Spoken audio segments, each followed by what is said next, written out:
Ay, ako ang kuan lang. Ako ang iro gidala na nako lang para dili kay kumingaw lang. Para siya lang. Kay kana banhaan man gud kay na siya lang. So bugayon ara siya susunod nako. First time pa in taon niya nilang. First time pa po ito sa kanya na ano, may freedom no. Kasi sa bahay lang lagi to eh. Ayan. Nandito ako sa suba lang. Magdidilig ako ng mga halaman. So, it's 11:45 lang.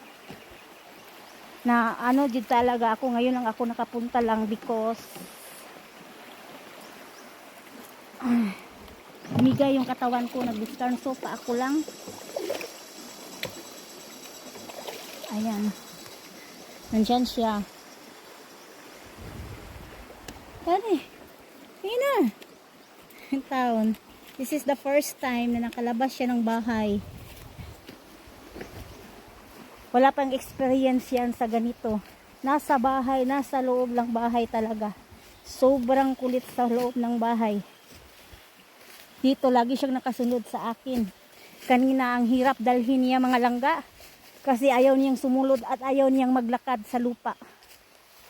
Kaya nang nandito na kami, wala na siyang choice kundi laging nakasunod sa akin. Takot siya yata.